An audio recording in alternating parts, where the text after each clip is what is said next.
continuación damos paso a las palabras del señor presidente de los Estados Unidos mexicanos, Andrés Manuel López Obrador. Amigas, amigos, participantes de esta conferencia latinoamericana y del Caribe sobre drogas.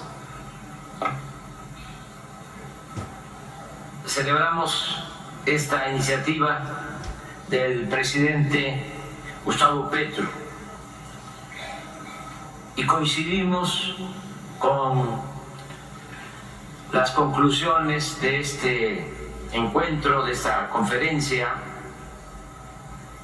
Solo voy a referirme a asuntos de carácter general y al final quiero puntualizar sobre lo que trata el documento que se va a suscribir de manera conjunta. Pienso que lo fundamental para enfrentar el flagelo de la drogadicción y de la violencia está en atender las causas con un nuevo criterio, no pensar solo en medidas coercitivas. Tenemos que poner por delante el criterio de que la paz es fruto de la justicia.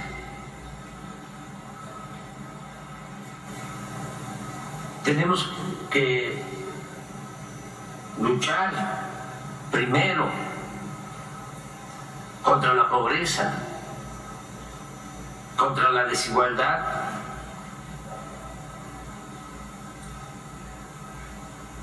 para enfrentar el problema de la violencia. Hay que ofrecer empleos, buenos salarios, atender a los jóvenes, garantizarles la oportunidad de estudio, de trabajo.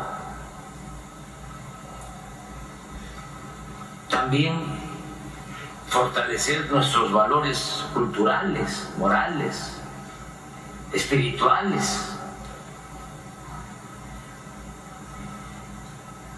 Tenemos que utilizar toda la reserva de valores que hemos heredado de las grandes civilizaciones que florecieron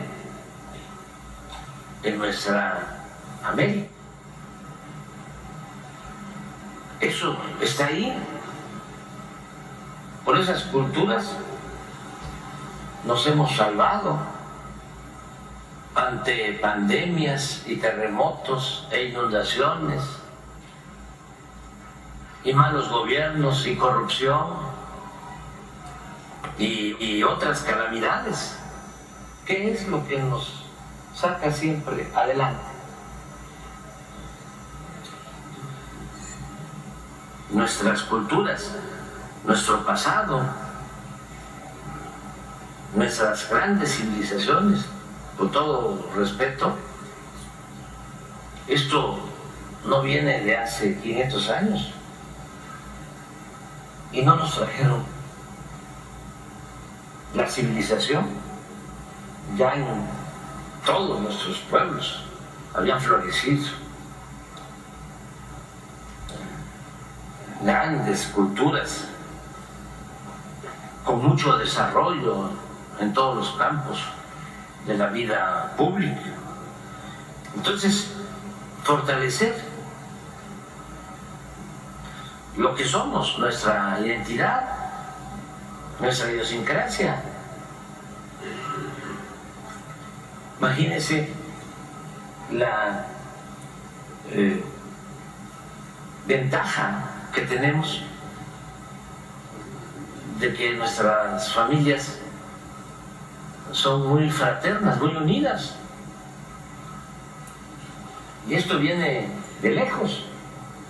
No es de que, como en otros pueblos, lo digo con todo respeto, los jóvenes llegan a la adolescencia y ya se tienen que ir de la casa. Aquí no es así. Por eso hasta abusan y se quedan más de la cuenta. Pero son nuestras costumbres, nuestras tradiciones. ¿Qué hacen los jóvenes solos? ¿Qué no es importante? El amor en la familia, el apapacho. Entonces, tenemos que fortalecer eso. Y también contrarrestar el consumismo, el modelo materialista, el lujo barato, entender que la felicidad verdadera es estar bien con uno mismo, estar bien con nuestra conciencia y estar bien con el prójimo.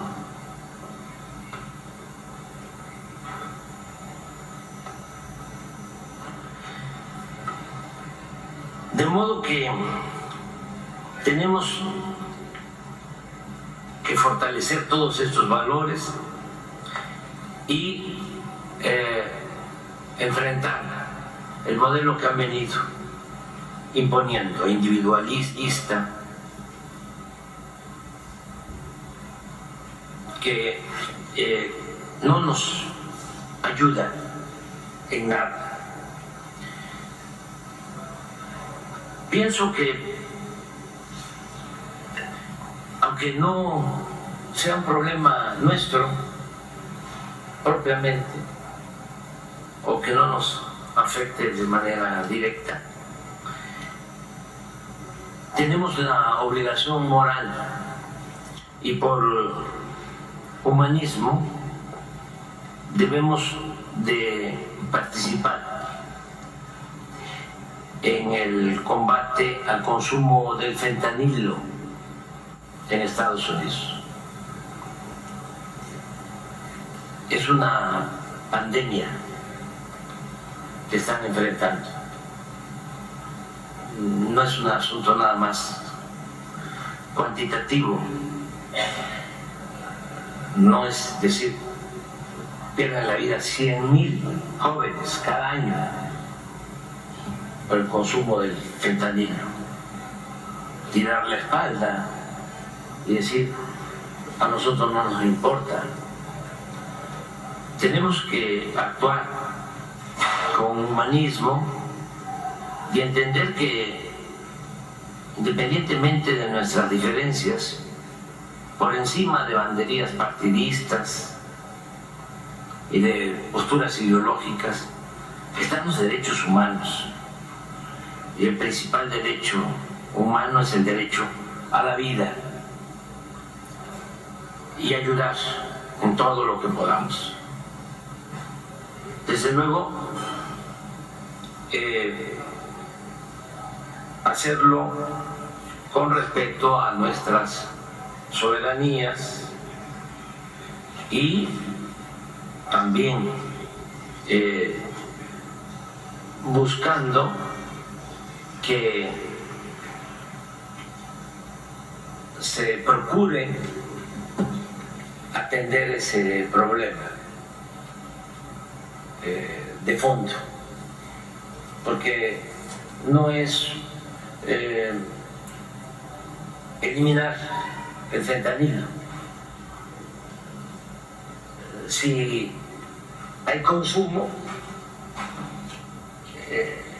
es que algo anda mal en esa sociedad, porque puede desaparecer el fentanilo y va a surgir otra sustancia igual de dañina o peor. Puntualmente diría algunas cosas para terminar. Que nosotros procuremos con inversiones propias y también con inversión de organismos financieros internacionales, apoyar más la actividad productiva del campo en nuestros países, para sustituir la siembra de marihuana, de amapola, de cocaína, por la siembra de maíz, de frijol, de cacao, de café, frutales y miles de millones de árboles frutales y maderables, con el propósito también de cuidar nuestra naturaleza.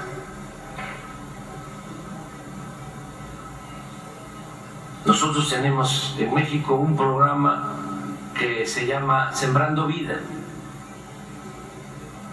Estamos apoyando de manera directa con empleo permanente a 440,000 productores que se les entrega un uso para que cultiven sus parcelas, sean ejidatarios, comuneros, pequeños propietarios, y que siembren árboles frutales, maderables, ya en más de 1 millón de hectáreas. Esto podría hacerse para recuperar la selva tropical y como un plan de reforestación. Significa también dar empleo, ocupación. Lo segundo, no permitir nunca más el saqueo de los recursos naturales de nuestros países.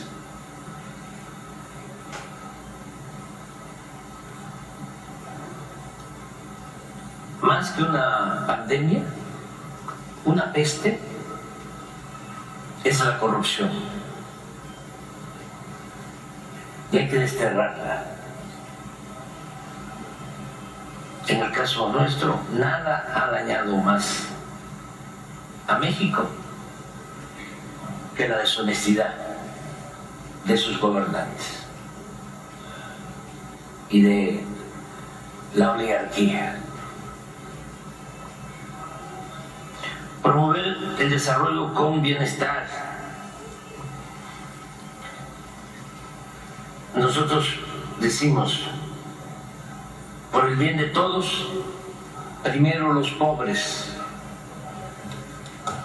Hay que atender a todos, hay que escuchar a todos, hay que respetar a todos, pero hay que darle preferencia a los pobres, a los más necesitados. 4. Evitar la desintegración familiar. La familia es la institución de seguridad social más importante que tenemos. En la izquierda hemos cometido el error de dejar el tema de la familia a la derecha, al conservadurismo, y nosotros nos ocupamos de lo comunitario, de lo colectivo, de lo social. No, tenemos que comenzar todas nuestras acciones pensando en una sociedad mejor desde las familias. Y lo otro que es también más básico, atender a los jóvenes. En el caso de nuestro país, es muy vergonzoso que nunca se hizo nada por los jóvenes. Lo más destacado fue que en el sexenio pasado se acuñó la frase discriminatoria de llamarle a los jóvenes niñis que ni estudian ni trabajan.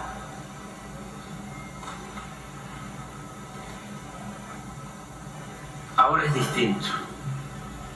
Ahora se está atendiendo a los jóvenes solo un programa, Jóvenes Construyendo el Futuro, está atendiendo a 2.600.000 jóvenes. Los que ya no tienen opciones de estudio, de trabajo, se les contrata y trabajan como aprendices en empresas, en talleres, en el campo.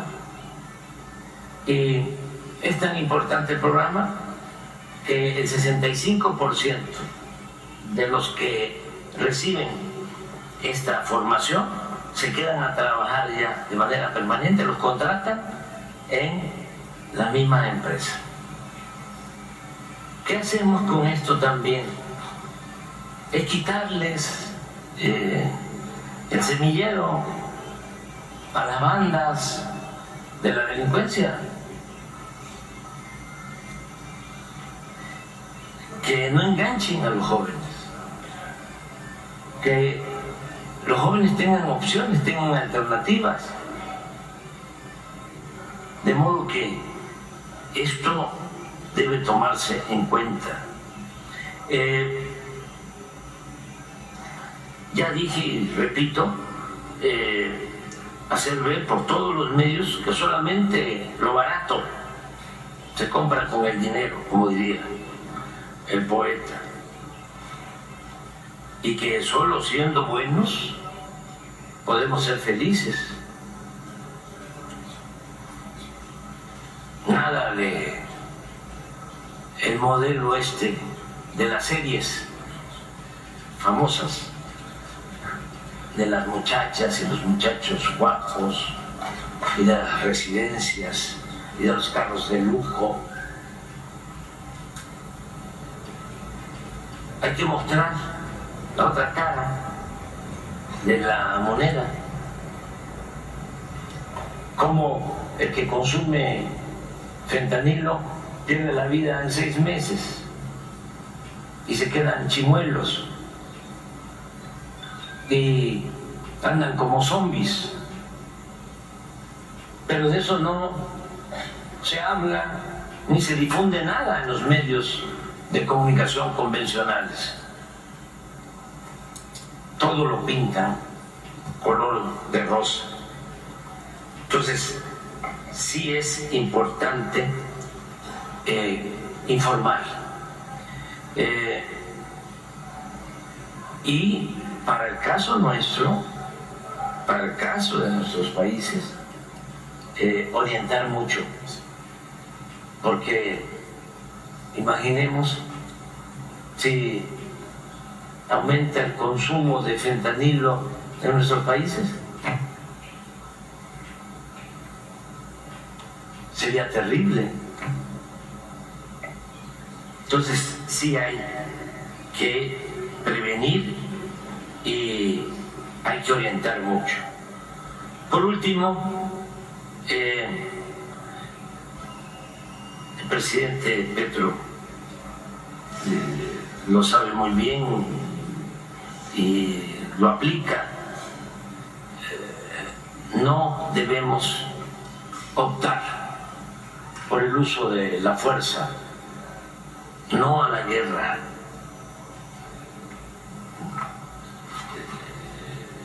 Yo celebro estar aquí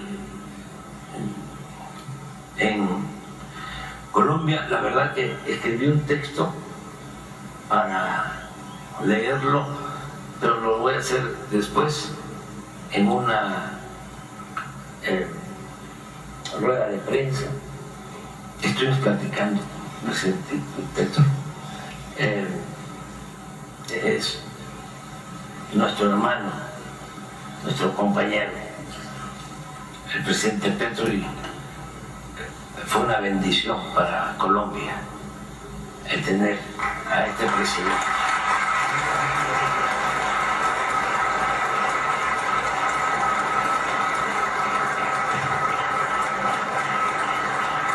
Aunque lo voy a decir al rato, me voy a repetir.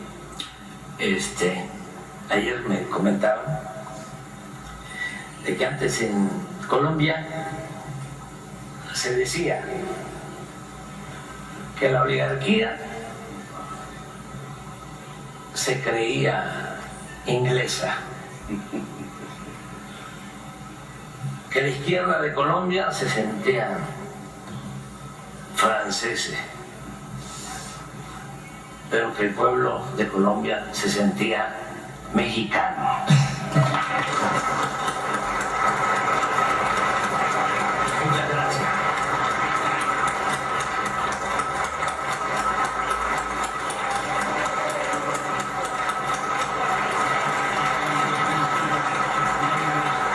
Muchas gracias, señor presidente Andrés Manuel López Obrador. A continuación se dirige a ustedes el señor presidente de la República de Colombia, Gustavo Petro Urrego. Y que el pueblo mexicano se sienta colombiano y que todos nos sentimos latinoamericanos, que es el objetivo de esta conferencia.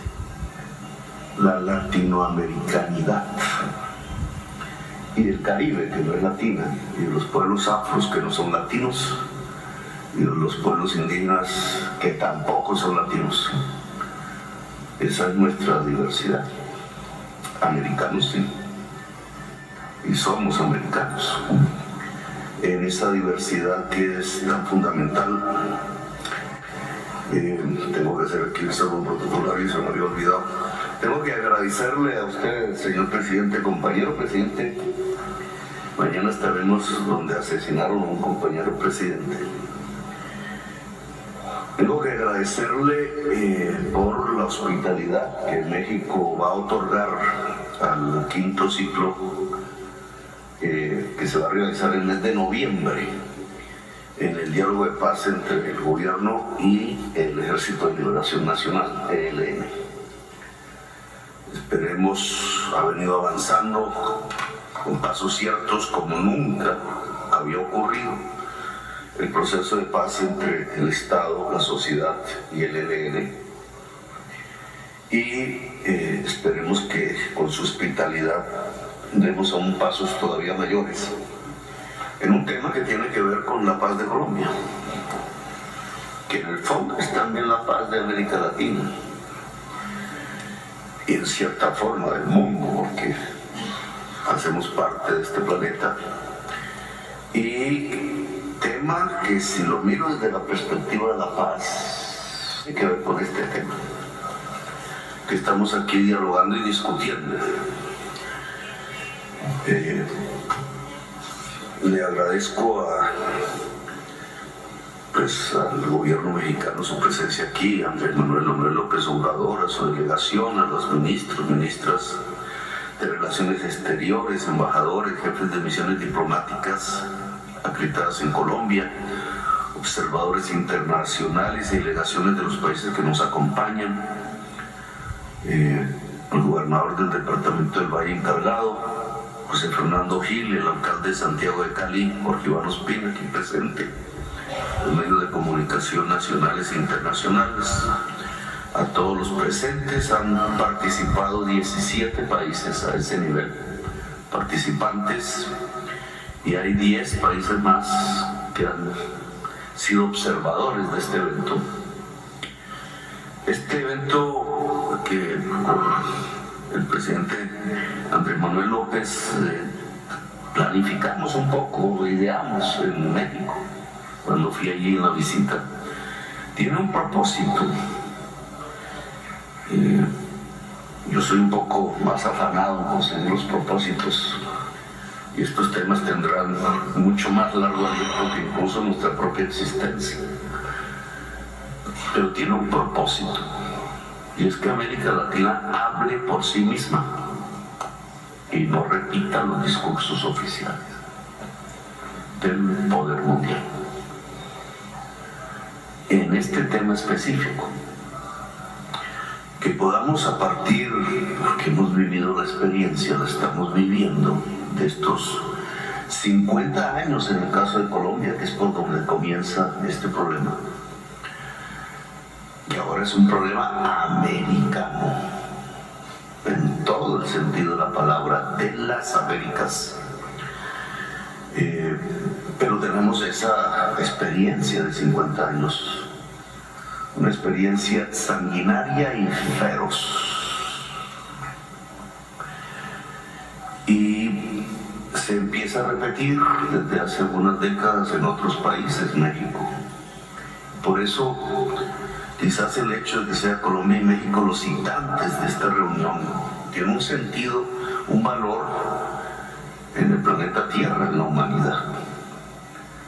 Porque nosotros somos las mayores víctimas de esta política. Y empiezo por subrayar la palabra víctimas, no victimarios. En los 50 años nos han señalado como victimarios. Y ha sido tanto el temor ante el poder mundial de nuestras capas dirigentes de la política, que entonces lo único que hemos hecho es, de una manera vergonzante, porque sabemos qué pasa en nuestros países. Hay un dicho popular en Colombia que es ser más papistas que el Papa.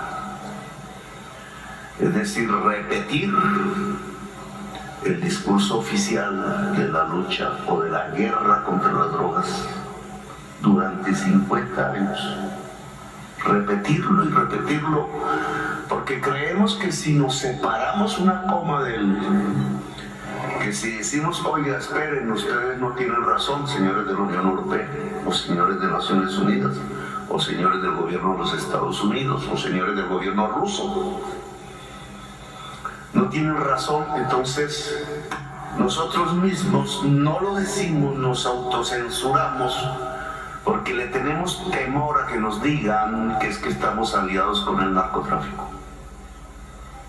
Claro, como aquí se produce la mayor parte de la marihuana y de la cocaína, que durante estos 50 años señalaron el curso fundamental en el tiempo de la llamada guerra contra las drogas.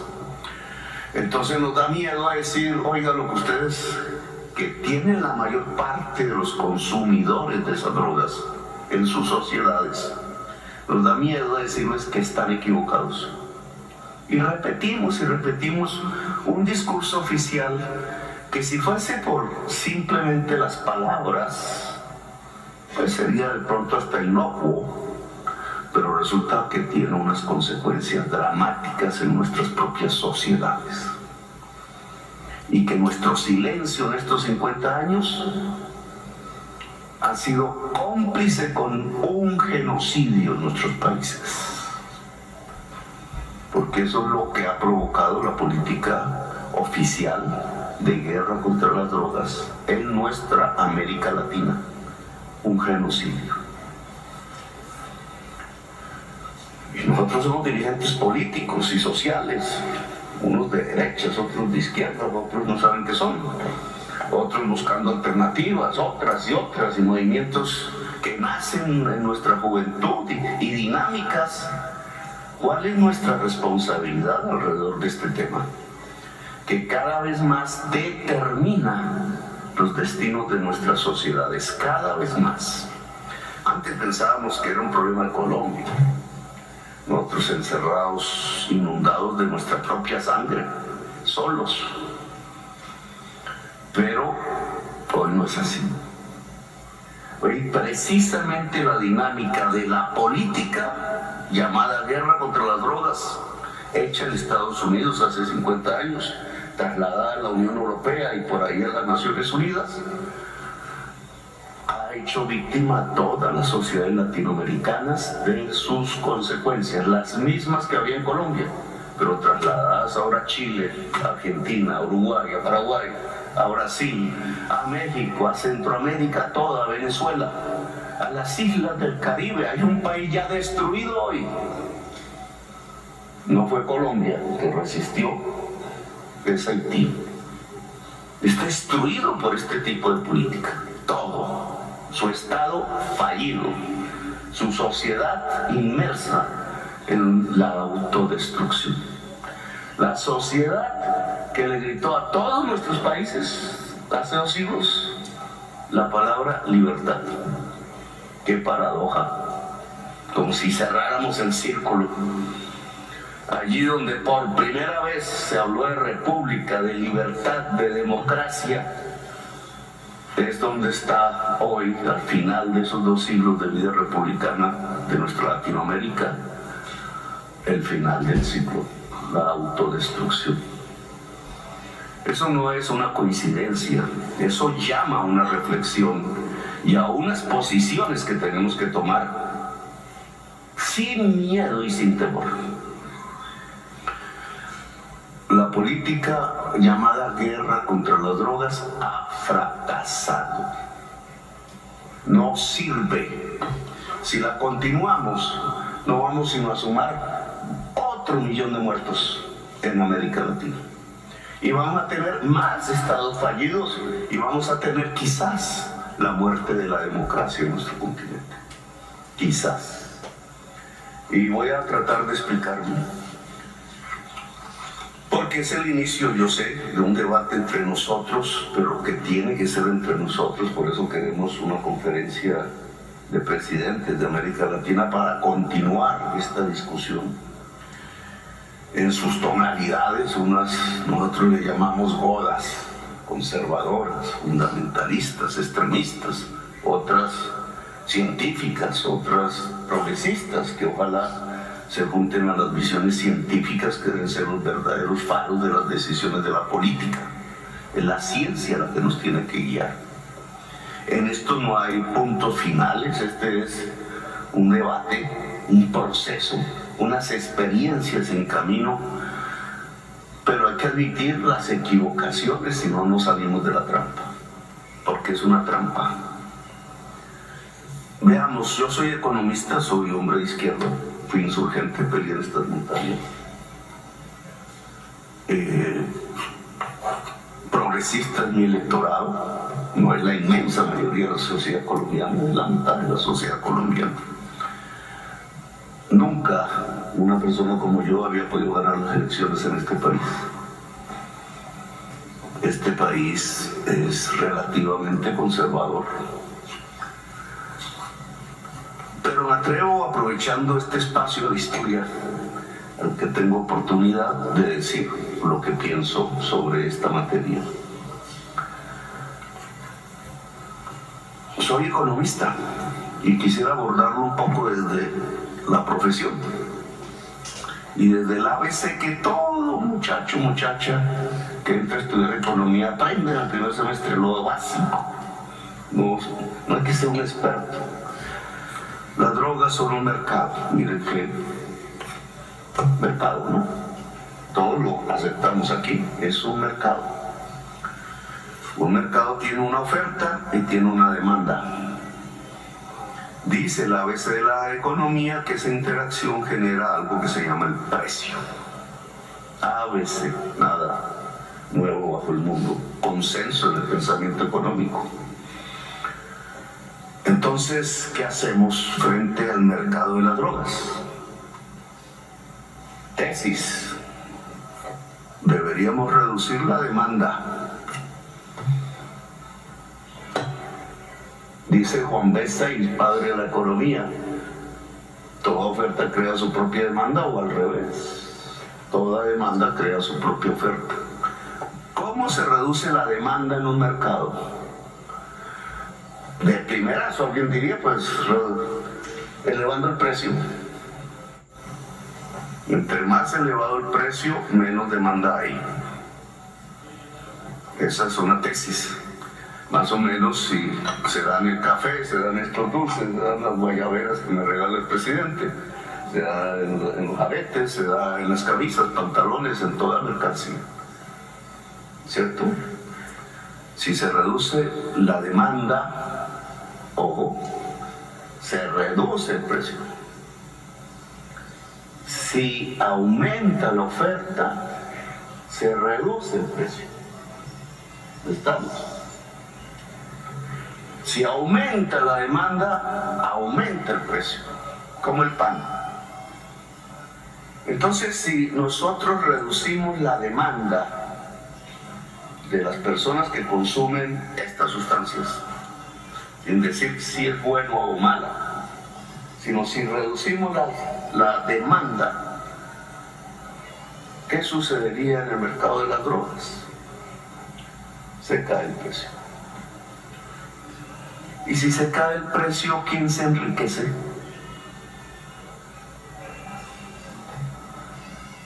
Quizás nadie, incluso todos quedarían del lado de la oferta.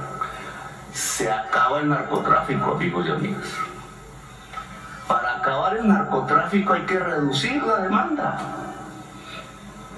Ahora, la demanda se reduce en el caso de las drogas a partir del precio. ¿Es el precio la variable que mueve el consumo de las drogas? De tal manera que si yo elevo sustancialmente el precio, ¿se acabaría la demanda? ¿O al revés? No. La demanda por drogas depende no del precio. Depende de unos factores y ahí el problema. Según la ciencia, de gentes que se vuelven adictas sin saber, incluso todavía no se sabe por qué una persona se vuelve adicta al alcohol y otra consumiendo el mismo alcohol no. O al café, que tiene cafeína. No. Hay adicciones que habría que desde la ciencia mitigar. Tesis discutidas en la Bogotá humana. Las adicciones crecen porque hay falta de afectos en la sociedad. Es decir, de amor. ¿Cuál es el antídoto contra el consumo de drogas? El amor. Mire qué diferente es el discurso oficial al que estamos pronunciando. Sociedades que se van quedando sin amor, que van rompiendo las comunidades porque hay que competir, y entonces el hombre del éxito y la mujer del éxito, y lo que ven por los comerciales. ¿Cómo es un hombre de éxito, Álvaro? Más o menos así como Álvaro. ¿Cómo es una mujer de éxito? ¿Cómo le venden a uno eso en la cabeza? En la educación que hacen los medios de comunicación y la publicidad y el mercado alrededor del éxito de una persona. Se van rompiendo las familias, va siendo la soledad. La soledad aparece como el factor de mayor producción de consumo de drogas. Las sociedades con más soledad son más consumidores. ¿Es la mexicana la más consumidora? ¿Es la colombiana? No es si nos sale una calle y los muchachos y las muchachas se están mirando entre sí. Vayan a una calle en Bruselas o en Nueva York, ¿y qué encuentran? La experiencia de andar en una calle bogotana o caleña o una calle norteamericana o Norteamérica de los Estados Unidos es totalmente diferente. Y no simplemente por culturas, es porque así lo produjo un sistema económico. Antes los franceses bailaban alrededor del vino, que es una droga. Y sus fiestas eran enormes en los pueblos franceses. Hoy no hay sino soledad. El capitalismo, en su fase más tardía, llegó a las sociedades que hoy consumen drogas, a la soledad, y por eso consumen drogas. La droga reemplaza la falta de afecto y la soledad. Pero esto no se puede hablar entonces. ¿Por qué? Porque la política oficial no está en este mercado en recortar la demanda. Esta es en recortar la oferta y a la fuerza. La demanda no está aquí en la política oficial. Y miren las cosas que se van produciendo en estos discursos que se vuelven como verdad cierta y que son simple hipocresía. Recortar la oferta por decreto. y usar el Estado para acabar la oferta. Esa es la guerra contra las drogas. ¿Sí o no? Y no nos enseñaron los mismos Estados Unidos, la misma experiencia histórica y lo que hoy es Rusia, que el Estado no puede acabar el mercado. Si yo escucho a la derecha, no me está diciendo exactamente eso, que qué equivocación de los bolcheviques, de los socialistas, de los comunistas, ahora dicen de los terroristas, de pretender que desde el Estado y por decreto se podía acabar el mercado, que fue lo que pretendió el socialismo soviético, ¿o no? Pero fracasó el socialismo soviético. Fracasó. Ese mundo no era cierto. No se puede acabar el mercado por decreto. No se puede con el Estado acabar el mercado subsiste. Lo cual significa que el socialismo no se construye desde el Estado. Pero bueno, esa es otra discusión. Si esa es la experiencia histórica que hemos vivido en el siglo XX, si la ilusión del socialismo soviético desapareció en el 89 y nos convencimos nosotros y todos que el Estado no puede acabar el mercado, ¿cómo es que aquí en esta política de guerra contra la droga nos dicen que el Estado puede acabar el mercado? ¿No es una contradicción en los términos? Oiga, si la Unión Soviética se acabó, ahora nosotros pretendemos que el Estado acabe la oferta por decreto, usando los fusiles, los militares, las naves. Nos invitan a una conferencia en la Unión Europea de ministros de defensa. ¿No debería ser más bien de ministros de salud pública, me pregunto yo? ¿O es que el fentanilo lo van a acabar con fusiles? Apenas entre el fentanilo a la Unión Europea se produce exactamente lo mismo que en los Estados Unidos. 100,000 muertos jóvenes al año. 2 veces la guerra de Vietnam. La cocaína en Estados Unidos mataba 4,000 al año. Y la marihuana, ninguno. Y ahora son 100,000. Con fusiles, con calabozos, con cárceles privadas, metiendo otros 10 millones de norteamericanos a la cárcel. ¿Así se va a acabar? Pues esta guerra, pensada así, contra toda evidencia, ha fracasado. Ha fracasado. Si yo digo esto en una prensa, un medio de comunicación, siempre alguien me va a decir, oye, que usted está pensando que entonces toda la juventud se vuelva drogadicta. Usted está pensando, usted es un aliado de los narcotraficantes, ya me lo dicen. No, porque cada dólar que se invierte en recortar la demanda ayuda a la familia a que no se produzca la adicción. Cada dólar que vaya al hospital público, al médico, a la salud mental, a psicólogos, a psicólogas, a jugar en los jardines infantiles, a crear amor, ayuda a reducir la demanda por drogas. Pero cada dólar que se dedica a recortar la oferta hace crecer el precio.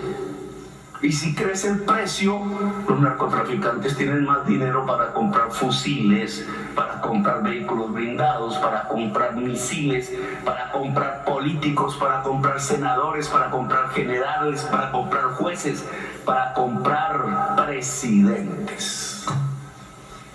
Y entonces aquí está nuestra historia latinoamericana reciente. Si cogemos todos los presidentes y políticos que han sido puestos presos y condenados por sus relaciones con el narcotráfico en todos nuestros países, encontraríamos que todos repetían el discurso oficial de la guerra contra las drogas. Más papistas que el Papa. Hipócrita.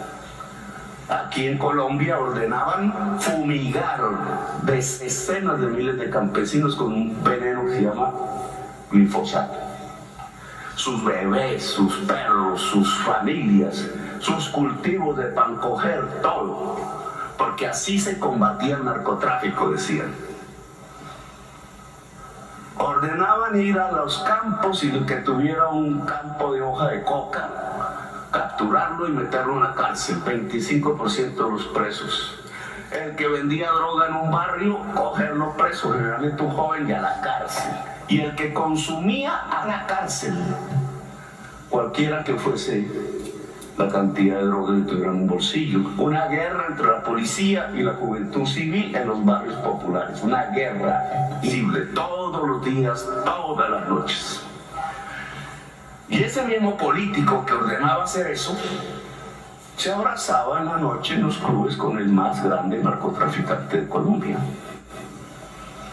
Yo afirmaba en mis discursos, los senadores de la República hacían por las mañanas las listas de quienes iban a ser asesinados y por las noches hacían leyes de la República. El 35% del Senado de la República en la época paramilitar era aliado a los paramilitares, que era la organización narcotraficante más grande del mundo. 35% del Senado de la República, todo fue a parar a la cárcel. Estados que se van volviendo narcoestados. Ese es el producto de la guerra contra las drogas. Claro, en Viena, en las convenciones, hablando con los norteamericanos, en Washington o allá en Bruselas, todos son antinarcotraficantes. Saludan al jefe de la política antidrogas de los Estados Unidos por la mañana, cogen el avión y después se abrazaban con Pablo Escobar en las noches con las niñas. Hipocresía. El efecto no es simplemente ese, la hipocresía de una política. El efecto es que murieron 1 millón de latinoamericanos en estos 50 años. 1 millón. Y allá en Estados Unidos cogieron 10 millones a las cárceles de negros y latinos, la mayoría. Y nuestros estados hoy tienen regiones, subregiones bajo control mafioso, no bajo control de la democracia. Incluido Haití, que está todo ya bajo ese control. Y hemos tenido presidentes que son narcotraficantes, y políticos y dirigentes en todas las vertientes de la ideología. Y el culpable ha sido el campesino, el humilde. Y los hemos llevado a la cárcel y les hemos bombardeado sus cultivos. Y en Colombia hay una guerra eterna que se extiende, no que se quita de Colombia, sino que empieza a aparecer en sus formas, o que es el Comando Rojo en Brasil, o en Jalisco, y en Sinaloa, y no sé qué vainas. Ejércitos privados cada vez más fuertes, con capacidad de derrotar o comprar estados. Y esa se ha vuelto América Latina, el país de los poetas y los escritores y de la belleza, como digo yo. Ahí fuera, los países de la belleza se han vuelto eso. Ese es el resultado de una política desastrosa y equivocada, a la cual hay que ponerle punto final. Y es América Latina la que tiene que hablar y decidir, porque es la víctima. La víctima, no la victimaria.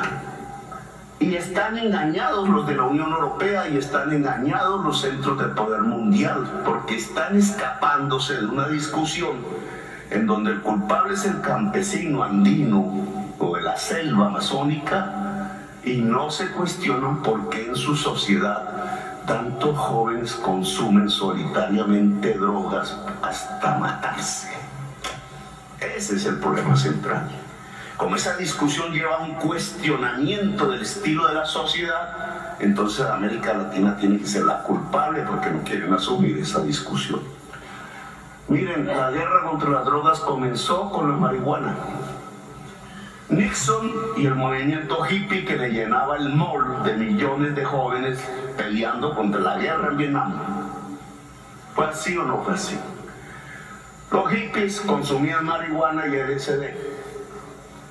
Ni el LSD mata ni la marihuana mata, pero ahí decretó la guerra porque no quería que la juventud norteamericana atacara la guerra en Vietnam.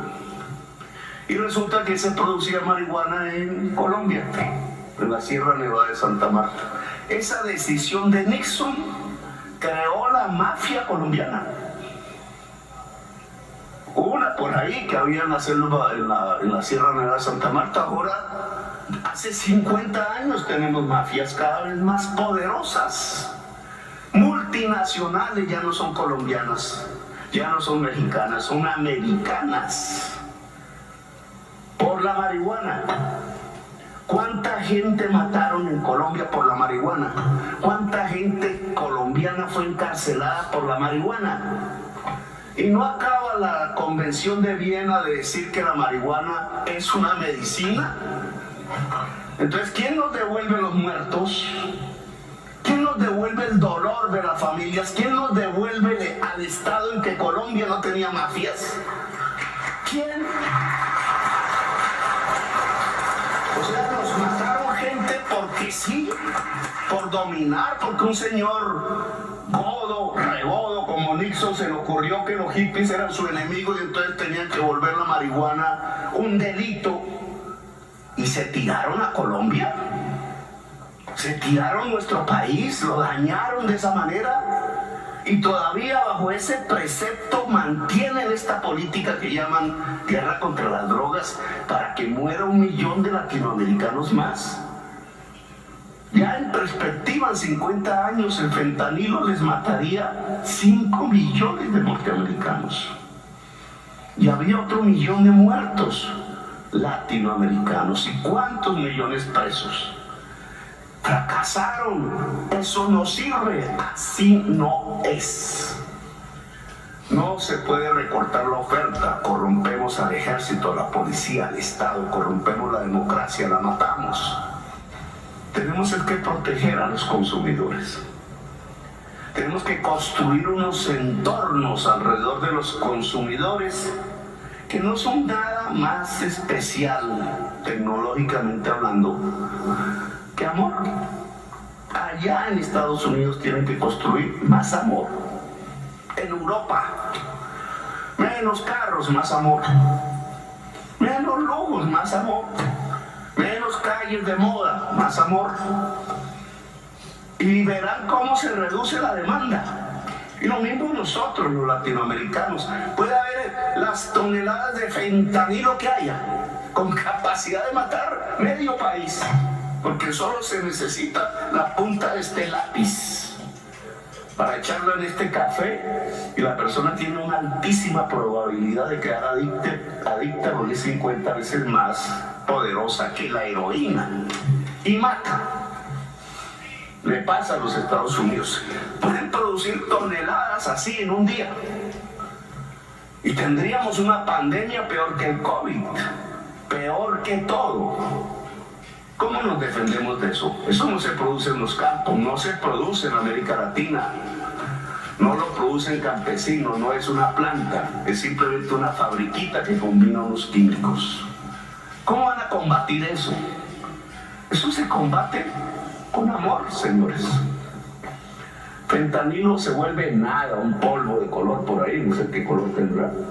Nada, no sirve, no se vuelve mercancía si no hay quien la consuma. Y para que no haya quien la consuma, la sociedad tiene que ser solidaria, calurosa, amorosa. Eso no lo produce el capitalismo, pues cámbienlo. Si quieren realmente la vida, o regulen ese capitalismo para que haya espacios de amor y solidaridad en la sociedad. Pero no nos vengan a echar aquí la culpa y a producirnos otro 1 millón de muertos y acabar con América Latina, que además ya ni producimos el tal fentanilo. Esto va a cambiar y bastante.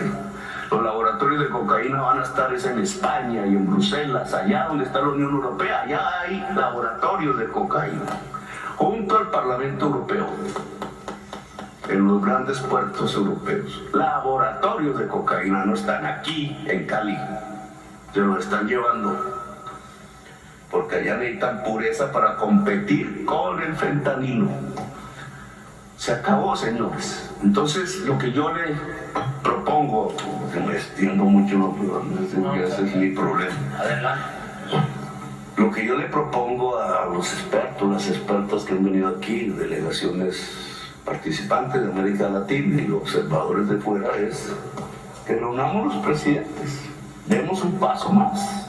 Lo que yo propongo es tener una voz diferente y unificada que defienda nuestras sociedades, nuestro futuro y nuestra historia, y dejar de repetir un discurso fallido que ya fracasó.